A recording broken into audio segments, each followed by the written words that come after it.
Hey guys, welcome to our first technical lecture that actually discusses the computational aspects of it. So this is our third lecture. Today we're going to be talking about neural encoding. So before I actually get into neural encoding, I want to discuss some calculus prereqs first. So you might have seen before, even if you haven't taken calculus, that let's say we had a function, say it's called f of x, and this is just your usual, let's say it's a well-behaved function, which means there's no discontinuities or anything funky going on with it. So let's say it was a curve, right? So you might have heard that, hey, the integral from point A, this is x equals A, to x equals B, is the area under this curve, right? You've probably seen that before, and it's denoted like this.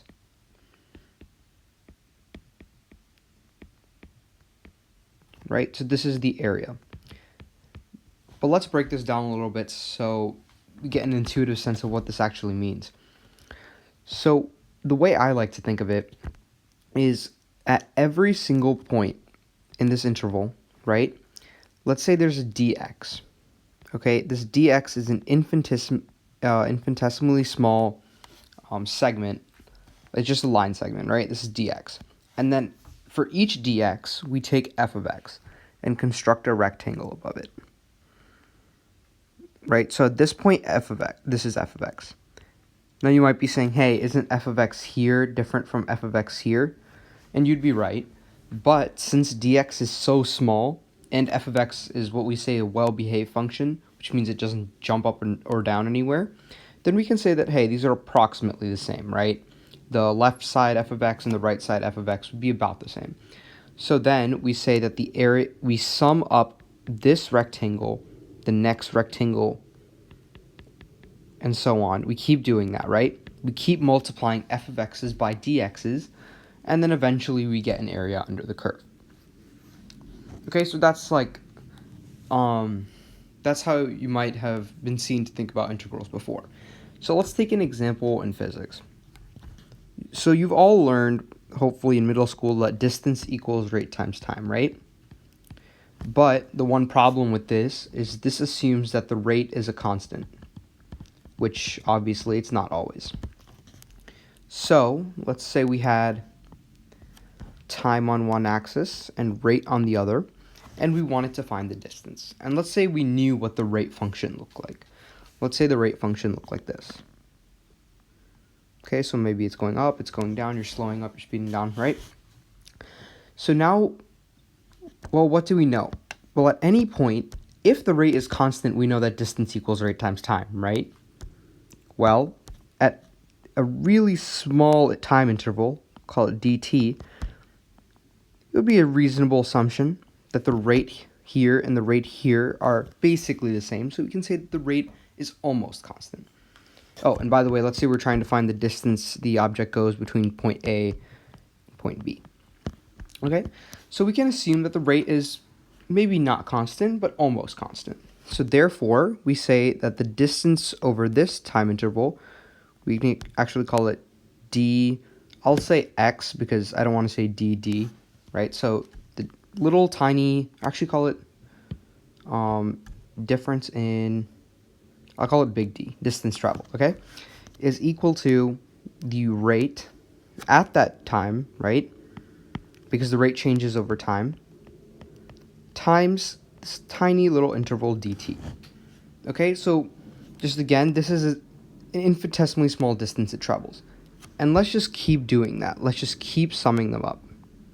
So we get this distance it travels, this distance it travels. And I think you would agree that if you added all the distances, infinitesimally small distances, you'd get the total distance it travels. And so you would get that the distance that the object travels is equal to the integral from A to B of the rate at which it travels, dt. Right? So what an integral basically does is it condenses the problem into a simpler problem. We just assume that things are constant for a little while, and then we just sum up those constant things. Right? That, in essence, is the goal of the integral. Okay, so now moving on to neural encoding. And don't worry if you don't understand this immediately. I'll definitely link some resources in the description so you can look at it. I'll again re-emphasize this when we get to it, okay? So now let's go to actual what is neural encoding. So you might have remembered from the last lecture that if we have a neuron, this is of course the axon, and then it has some dendrites, right? And then another neuron contacts it, and an electrical signal is propagated through neurotransmitters, and it fires, we say, right? Let's say this neuron is the firing neuron. Okay, so what actually happens? A signal might have traveled to this neuron sometime previously. The signal got propagated across the axon, went to the dendrite, and then the new neuron, I'll call it neuron 2, fired. Right, so the goal of neural encoding is to determine, hey, if we knew how the neuron fires, then can we tell how it'll fire in the future? In other words, can we make a function for the response? And so basically we want to find, I'll explain this notation in a second. We want to find the response given the stimulus. And this P means probability, and the reason is we always speak in probabilities when it comes to computational neuroscience, because we never know anything for certain. Okay, so let's say we had a neuron in one part of the brain. One part is the lateral ganglion nucleus, the LGN. This is a famous part that's studied oftentimes. But anyway, so let's say we have that part of the brain, right? And let's say the neuron fires at different times. Let's say this is, and we're looking at one neuron specifically, right? And the way you might do this is you might strap electrodes to either side. So maybe this is the neuron, and then you have an electrode inside and outside, and you'd measure what's called the potential difference across these, right? And that's how you'd find out if it spikes or not. Because remember last time we said that the action potential looked something like this. It went up, and then it went down, and then it kind of like resettled back at normal, right? So then we say this right here is the action potential. And the way someone else, like an experimenter, might determine that, hey, did the neuron fire? Well, he'll look at the potential difference. Did the potential difference reach this point right here? Then yes, it did fire, which is maybe like plus 50 millivolts, right? So then he would say, okay, it did fire. And a key assumption we make in neural encoding is that this delta t, the time it takes for the neuron to fire, it doesn't just do it instantly. Nothing happens instantly in biological systems, right? This will take maybe 1 millisecond, right? We assume that, hey, even though delta t is 1 millisecond, let's just approximate that as 0. Let's just say it's instantaneous. So going back to what I was saying before, let's say we had a neuron in the LGN, right? And we're saying, okay, let's look at how it fires over time. So it might fire at different time intervals. Let's call this T1, let's call this T2, maybe T3 is really close to it, maybe T4 is farther away, right? And these are all, of course, measured in seconds or milliseconds, or depending on the neuron, some unit of time, right? So we say that, so usually you would think that we'd get a neuron spike that looks like this. But instead, we assume that the neuron fires instantaneously. And notice how I'm drawing the magnitudes are the same, so one's not taller than the other. And that's because, remember, as I said last time, the neuron only can fire, only way you can communicate information in a neuron is the rate of firing. So that simplifies our problem dramatically, right? Because we don't have to worry about how strongly, I guess you could say, the neuron would fire, right? So now we get to the next part, which is something called the neural response function. And to do this, you need something called a Dirac function. So these are a bunch of fancy terms. I'll explain them in a second. I think personally that they're unnecessarily fancy. But anyway, so going back to what I said, let's say we had this neuron firing, right, at different time intervals. I'm just drawing these, of course, randomly. So how do we mathematically denote instantaneousness, right? Because in a function, we can just, make some function, right? You can make f of x using some plotter, right? But how do we denote instantaneously? Because if we just said, hey, x equals 3, then this x equals 3 is a really, really big line, right? And the way we do this is something called a Dirac function. And the Dirac function is denoted by a delta. Okay, it's also called the Dirac delta function. So what it does is it's actually used in physics a lot to denote forces, instantaneous impulses, which you'll learn about in 11th grade. But so what it does is it gives us a mathematical tool to denote instantaneous neuron firing versus giving a 1 millisecond neuron firing, right? So, and the way it does this, in case you're curious, we'll get to this more in probability when we talk about that, but it basically takes a normal distribution, and you can think of it as increasing the number of samples or trials, and it compresses the standard deviation to 0, so eventually it gets thinner and thinner, and then it just becomes instantaneous, right? That's basically how the Dirac function works, but again, keeping it high level. So we have these neurons firing in the Dirac function, right? So now what we do is we want to say, okay, hey, how do we put the entire firing of a neuron into a function, right? That I can give it a time and it would spit out, did the neuron fire or did it not? And the way we do this is something called the neuron response function. And the way it's formalized is like this.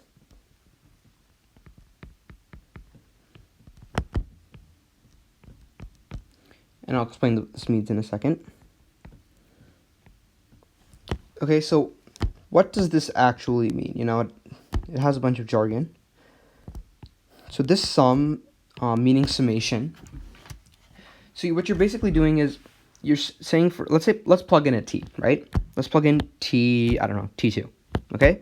So we'll say, hey, row of t2, this is row, by the way, not p. Row of t2 is delta of t2 minus t1 plus delta of t2 minus t2, and so on. And all I did was just plug it into this.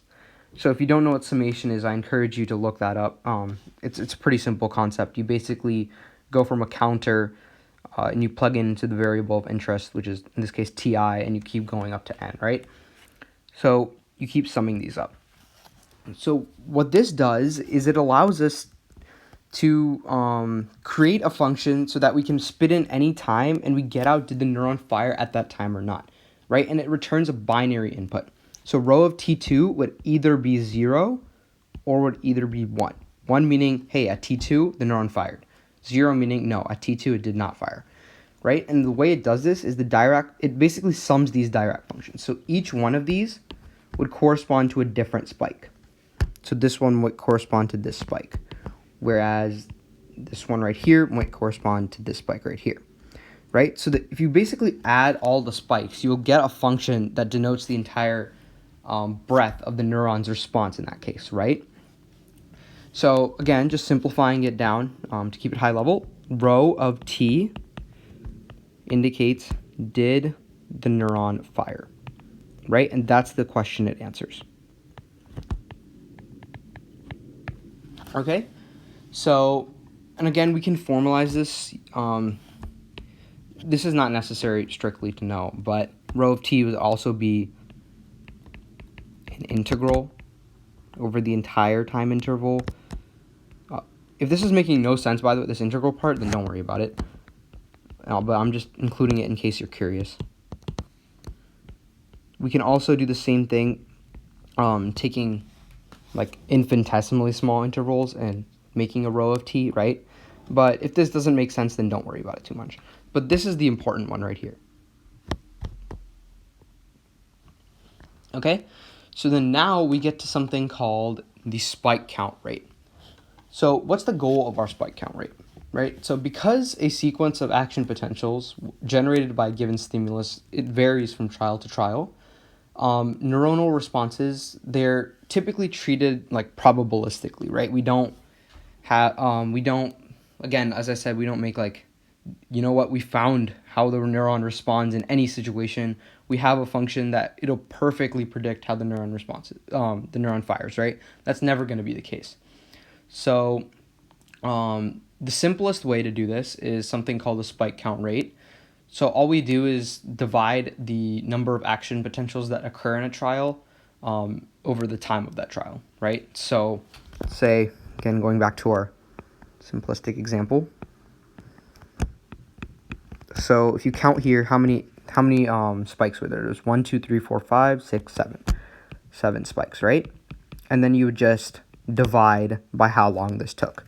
And let's call this time 0, and let's call this time big T, right? And those are usually the letters used to, big T is usually the letter used to denote the entire time interval. So it's pretty simple. You'd get that the spike count rate R would be equal to the number over the time, right? And then the number in this case would be like 7 spikes, for example. Okay?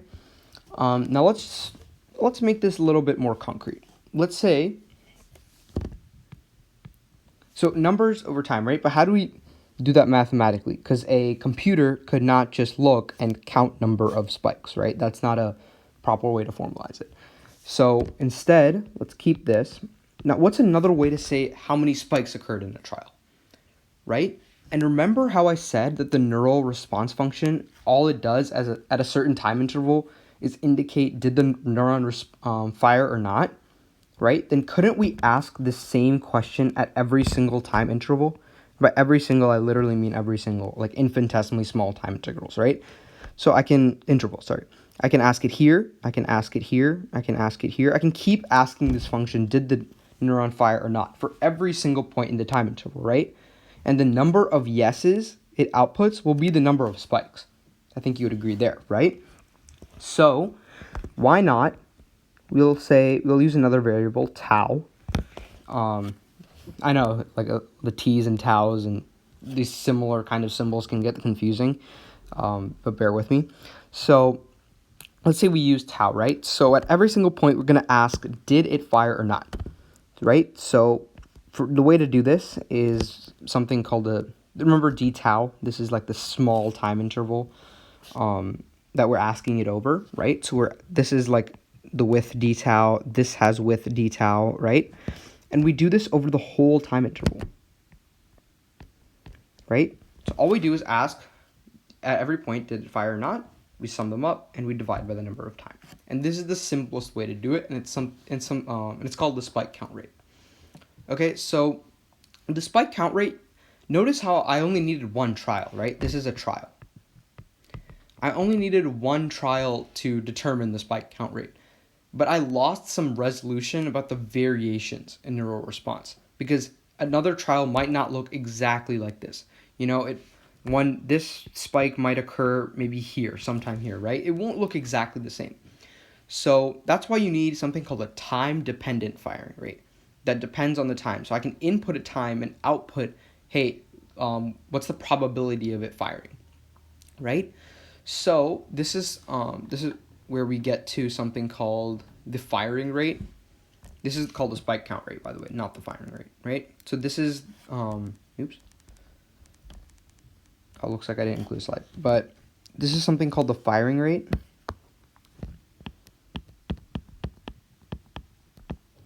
And this is denoted R of t, right? And notice how we have a parameter t. So that means I'm actually inputting a time. Here is kind of like a vanilla, like one-size-fits-all formula where it just gives you the average, right? This has the least amount of information, I guess you could say. So this firing rate depends on time, right? So, and it's over multiple trials, which is the key thing. So let's say we have multiple trials, and I'll draw them side by side.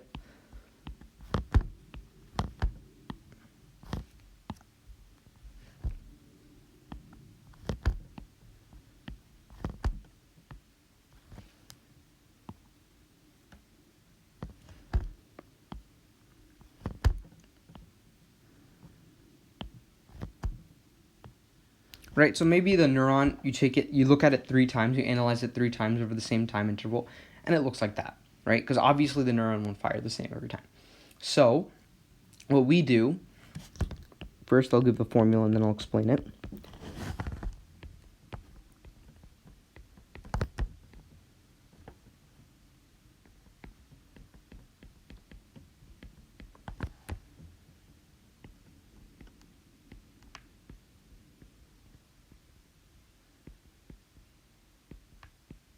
Okay? So let's take, so r of t, let's say this is t right here. I don't know, right there, okay? So r of t, what we basically do is we check how many times the neuron fires on average, and this denotes average, by the way. Right? Over a time interval with the length delta t.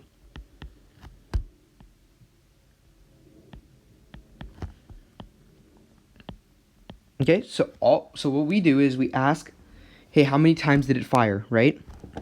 So here it fired, because that's what we're doing with rho of t, right? That's all we're asking is 1 or 0, right? So we're asking, hey, did it fire in this time interval? Yes, it fired 1 time, right? Here, same thing, it would output 1 time, sorry. And here it would output 1 time, right?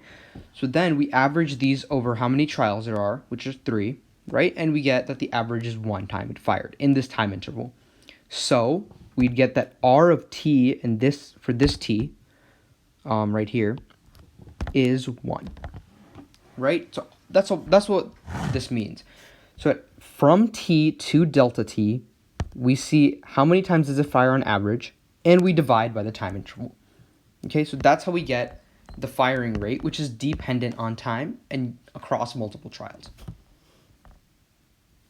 Okay, and then this is so let's say delta t was small. Okay, so we're saying assume that delta t is small. Well, then would you agree that r of t would be less than 1, right? Because there's no way it can fire, there's no way r of t can be more than 1 if we reduce delta t to a really, really small interval, right? No matter how many times it fires in a second or a millisecond or whatever, right? So then we can say that r of t delta t is the probability of the spike occurring in that time interval.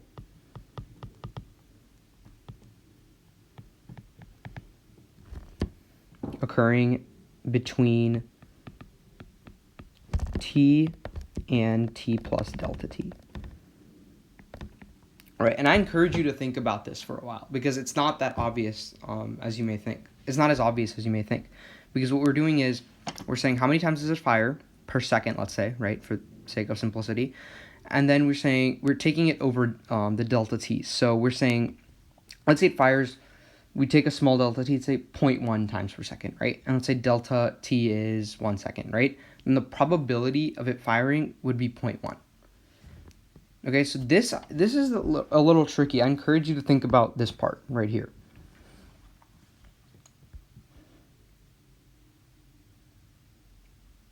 So actually, I'd like to draw another analogy. So remember we were talking about the distance equals rate times time example, right?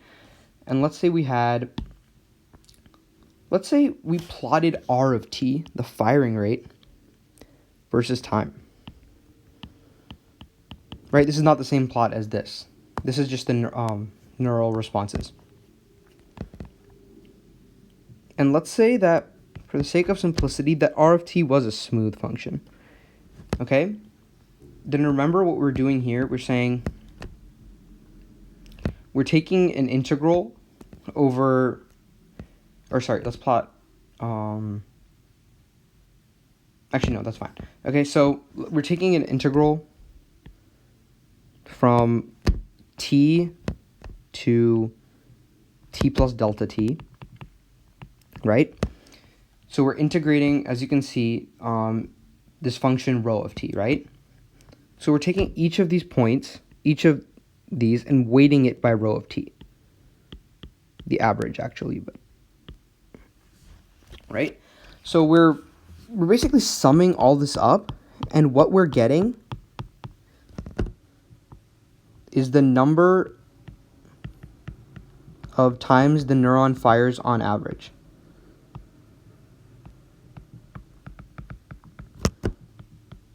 Average from t to delta t, right? That's what this area under the curve is. And then we're just dividing by an interval delta t to get R of t, right? Because R of t here is actually not constant, right? But we will, because of experimental constrictions, we'll actually never know. There will never be a smooth R of t.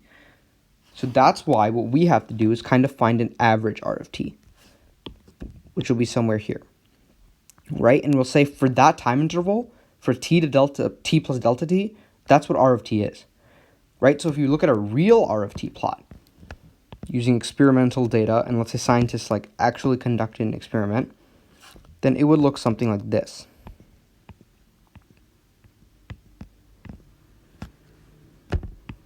Right? It would not be a smooth function because we're making assumptions from t to t plus delta t that it's the same. And of course, let's say we did use infinitesimally small time intervals.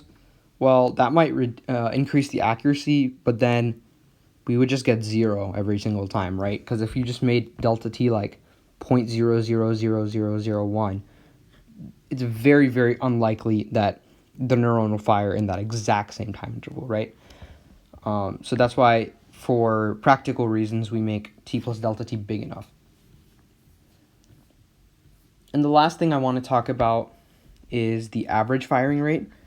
So again, average is denoted by these brackets here.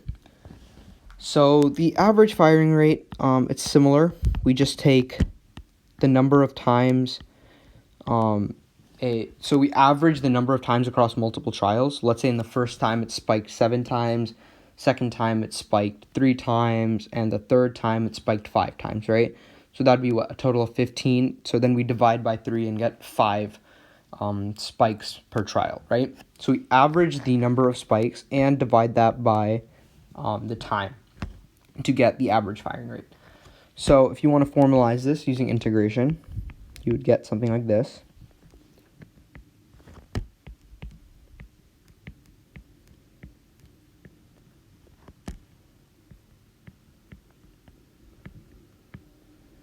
Right, and we're just checking how many times on average does the neuron fire, and we're just dividing it by the total time interval. But this is also equal to this, because here what we're doing, remember how I said that if we take a small R of t delta t, that would be like a probability, right? So we're taking the probability of it firing, we're doing that over the whole time interval, and then we're dividing by that time interval, right? And really like pause and ponder and think about why that would be the same thing as what we've listed here. Because it's really just the different way of saying the same thing. Okay, now before I end, I just want to say one quick thing, that you'll see R of t, and brackets R, which denote 3 different things. One denotes the average firing rate, one denotes the firing rate, and one denotes the average spike count rate. So they all, sometimes you'll hear firing rate, you will hear all these terms exchanged interchangeably, but they're really not the same thing. So depending on context, you'll need to know which one is which. So I'll also link a handout in the description, so in case some things weren't clear. I realize especially around the point of like when we get to R of t and things like that, some stuff may get confusing with like terms getting jumbled and stuff like that. So I'll link a handout that I made in the description. And if you have any questions, feel free to reach out. Okay, so see you next time.